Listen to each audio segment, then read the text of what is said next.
حضرت عزیر علیہ السلام۔ حضرت عزیر علیہ السلام اللہ تعالیٰ کے ایک پیغمبر ہیں جو کہ بنی اسرائیل کی طرف بھیجے گئے۔ حضرت عزیر کے والد کا نام شلخیہ تھا۔ آپ حضرت موسیٰ علیہ السلام کے بعد بنی اسرائیل کی طرف بھیجے گئے اور حضرت ہارون کی نسل سے تھے۔ آپ اپنی قوم کو اللہ تعالیٰ کے احکامات سناتے اور راہ حق کی طرف آنے کی دعوت دیتے، مگر بنی اسرائیل ایک نافرمان قوم تھی، اور جب ان کی نافرمانی حد سے بڑھنے لگی تو اللہ تعالیٰ نے ان کی نافرمانی کی وجہ سے ایک ظالم بادشاہ بخت نصر کی شکل میں عذاب بھیجا۔ بخت نصر نے بہت سے یہودیوں کا بے دریغ قتل کیا اور جو بچ گئے ان کو قید کر کے اپنے ساتھ لے گیا۔ ان قیدیوں میں حضرت عزیر بھی شامل تھے۔ چنانچہ جب ارتحتشا کا دور حکومت آیا تو اس نے ان قیدیوں کو چھوڑ دیا اور حضرت عزیر علیہ السلام بھی ان کے ساتھ رہا ہو گئے۔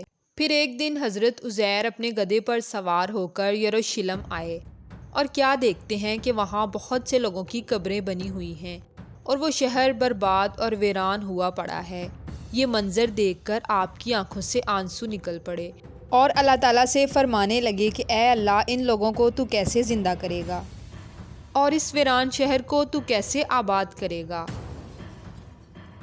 پھر آپ کو وہاں کچھ میوہ درخت نظر آئے۔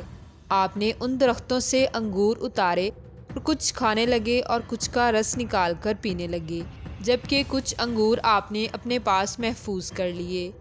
دھوپ کی شدت تھی، جس کی وجہ سے آپ نے اپنے گدھے کو ایک مضبوط رسی سے درخت کے ساتھ باندھ دیا اور خود اس درخت کے نیچے لیٹ کر آرام کرنے لگے۔ اس وقت آپ کی عمر مبارک تقریباً 40 سال تھی۔ آپ نیند کے عالم میں تھے کہ اللہ تعالیٰ نے حضرت اسرائیل کو حکم دیا کہ آپ کی روح قبض کر لے۔ نیز اسی وقت حضرت اسرائیل نے آپ کی روح قبض کر لی اور آپ موت کی حالت میں زمین پر پڑے رہے اور آپ کا گدھا اور کھانا بھی وہیں موجود رہا۔ وقت گزرتا گیا اور آپ ان لوگوں کی نظروں سے یوں ہی اوجھل رہے، یہاں تک کہ 70 سال کے بعد فارس کا ایک بادشاہ یروشلم کی طرف آیا اور وہاں آباد ہو گیا، اور آہستہ آہستہ اس علاقے کی آبادی بڑھنے لگی۔ وہاں تعمیراتی کام جاری ہونے لگے، باغات اور عمارتیں بننے لگیں، حتیٰ کہ 100 سال کا عرصہ مکمل ہو گیا۔ اللہ تعالیٰ نے آپ کو دوبارہ زندہ کر دیا۔ حضرت عزیر اٹھے اور دیکھا کہ دوپہر کا وقت ہو رہا ہے۔ جب آپ سوئے تھے تو صبح کا وقت تھا۔ ابھی آپ اٹھے ہی تھے کہ آوازیں غائب آئیں، اے عزیر، بتا تو کتنی دیر سویا رہا؟ حضرت عزیر علیہ السلام نے فرمایا کہ میں ایک دن یا دن کا کچھ حصہ سویا رہا ہوں۔ تو اللہ تعالیٰ نے فرمایا کہ اے عزیر، دیکھ، تیرے ساتھ تیرا گدھا بھی سویا تھا۔ جب آپ نے اپنے گدھے کی طرف دیکھا تو وہ بوسیدہ ہڈیوں کے سوا کچھ نہ تھا۔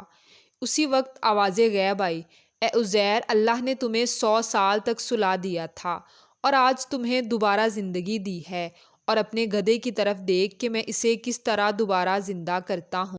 آپ اپنے گدھے کی بوسیدہ ہڈیوں کی طرف دیکھ ہی رہے تھے کہ آپ کا گدھے کی ہڈیاں دوبارہ اکٹھی ہونے لگیں،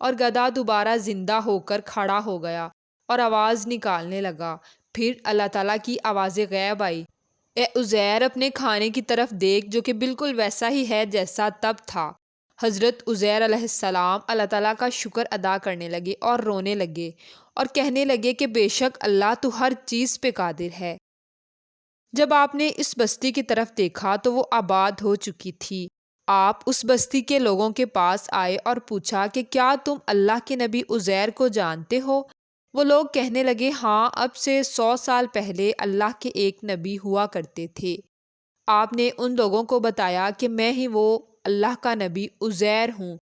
مجھے اللہ نے 100 سال تک سلائے رکھا اور اب دوبارہ زندگی دی ہے تاکہ میں تم لوگوں کی اصلاح کر سکوں، مگر ان لوگوں نے آپ کا یقین نہ کیا اور آپ کو اس بستی میں موجود ایک بڑھیا کے پاس لے گئے جس کی عمر 120 سال تھی۔ جب آپ کو اللہ تعالیٰ نے موت دی تھی تو تب اس کی عمر 20 سال تھی۔ آپ بنی اسرائیل کے لوگوں کو پیغام حق سنایا کرتے تھے، اس لیے وہ عورت آپ کو اچھی طرح سے جانتی تھی۔ وہ عورت نابینا ہو چکی تھی، مگر ان لوگوں کو آپ کی نشانیاں بتانے لگی۔ ان لوگوں نے اس کی باتیں سنی تو حیران ہو کر آپ کی طرف دیکھنے لگے کہ آپ واقعی حضرت عزیر علیہ السلام ہی ہیں۔ اس بڑھیا نے کہا کہ حضرت عزیر جو بھی اللہ تعالیٰ سے دعا مانگا کرتے تھے ان کی ہر دعا قبول ہوا کرتی تھی۔ تو وہاں موجود ایک شخص نے کہا کہ اس بڑھیا کی بینائی کے لیے دعا کرو۔ آپ علیہ السلام نے اس بڑھیا کی بینائی کے لیے دعا کی۔ جو ہی آپ نے دعا کی آپ کی دعا قبول ہوئی اور اس کی بینائی واپس آ گئی۔ اس عورت نے آپ کو دیکھا تو کہنے لگی بے شک یہ حضرت عزیر ہی ہیں، اللہ کے نبی۔ وہاں پر موجود لوگوں نے اس بڑھیا کی بات پر یقین کر لیا اور آپ کے قدموں میں گر پڑے۔ پھر وہ لوگ اور بڑھیا آپ کو لے کر بنی اسرائیل کے پاس آئے اور لوگوں کو بتانے لگے کہ یہ حضرت عزیر علیہ السلام ہیں۔ آپ نے ان لوگوں کو بتایا کہ مجھے اللہ نے 100 سال کے بعد دوبارہ زندگی دی ہے، مگر ان لوگوں نے آپ کا یقین نہ کیا، حتیٰ کہ ان میں سے ایک شخص نے کہا کہ میں عزیر کا بیٹا ہوں اور مجھے میرے بابا کی ایک نشانی معلوم ہے کہ میرے بابا کے دونوں کندھوں کے درمیان ایک کالا نشان تھا۔ اگر تم واقعی میرے بابا عزیر ہو تو وہ نشان دکھاؤ۔ حضرت عزیر علیہ السلام نے وہ نشان دکھایا جس سے ان لوگوں کو آپ پر یقین آ گیا۔ وہ سب آپ پر ایمان لے آئے۔ اس کے بعد آپ نے توریت کا ایک صحیفہ زمین سے نکالا جسے آپ نے 100 سال قبل دفن کیا تھا اور ان لوگوں کو دوبارہ سے توریت کی تعلیمات دینے لگے۔ پھر آہستہ آہستہ یہودیوں کی آپ کے ساتھ محبت اور عقیدت بڑھنے لگی، حتیٰ کہ وہ آپ کے معجزات کو دیکھ کر آپ کو اللہ کا بیٹا کہنے لگے۔ نیز اللہ تعالیٰ نے قرآن مجید میں یہ ارشاد فرمایا ہے کہ بے شک اللہ کی کوئی اولاد نہیں اور نہ ہی وہ کسی کی اولاد ہے، جبکہ یہودی حضرت عزیر کو اللہ تعالیٰ کا بیٹا کہتے ہیں اور عیسائی حضرت عیسیٰ کو اللہ تعالیٰ کا بیٹا کہتے ہیں، اور یہ فعل اللہ تعالیٰ کو بے حد ناپسند ہے، اور ان لوگوں کی اللہ تعالیٰ نے قرآن مجید میں سخت الفاظ میں مذمت کی ہے۔